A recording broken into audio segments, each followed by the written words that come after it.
The year was approximately 570 CE. By this time, the people of the Arabian Peninsula had been practicing idol worship for a number of years. In fact, paganism had become an integral part of the people's livelihood, where various tribes would compete with one another to create unique idols in hopes that it would attract more tourists to the area and boost their economy.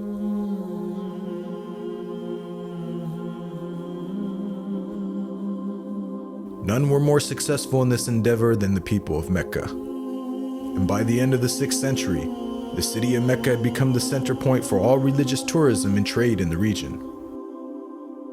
That was until a Yemeni king by the name of Ebreha had decided that he wanted his kingdom to the south to become the central religious and economic point in the Arabian Peninsula. And so, Ebreha devised a plan to create an immaculate building that would be so grand it would overshadow the city of Mecca and attract all of its tourists and business.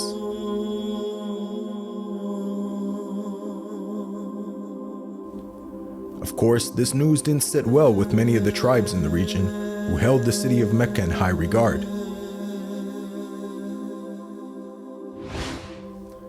One night, a short while after the initial opening of Ebreha's new building, a lone tribesman managed to sneak into the area undetected.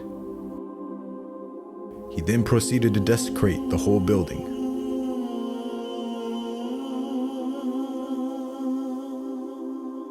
The next day, when news of the vandalism had reached Ebreha, he became extremely upset, for he knew that this was done for no other reason than to extract revenge for his challenge to Mecca.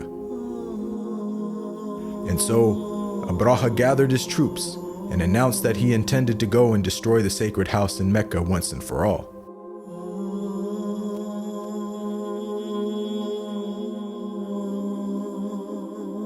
Ebreha and his men then made their way northwards, only facing small pockets of resistance, which they easily crushed.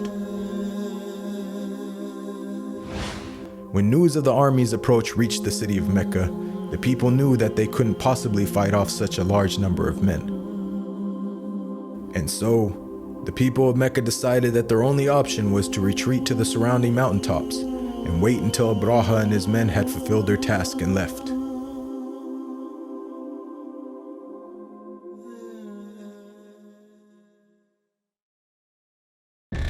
By the time the army had reached the outskirts of Mecca, the city was completely empty, and it seemed as if there was nothing that could stand between Ebreha and the sacred house which he had come to destroy.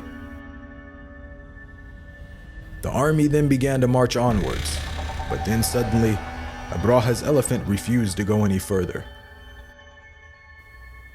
And it was then, at that very moment, that God's punishment appeared on the horizon.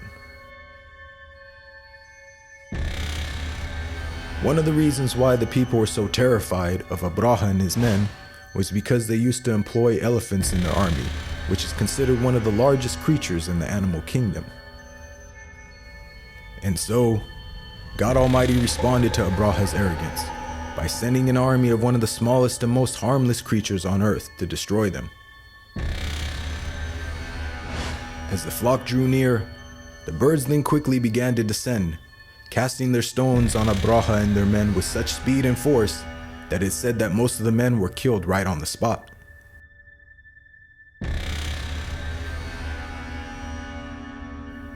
When the dust had finally settled, the once massive army, whose ranks were so large they appeared like stalks of grain, had now been completely decimated and destroyed, scattered across the desert lands as if they were trampled fields, eaten away by cattle.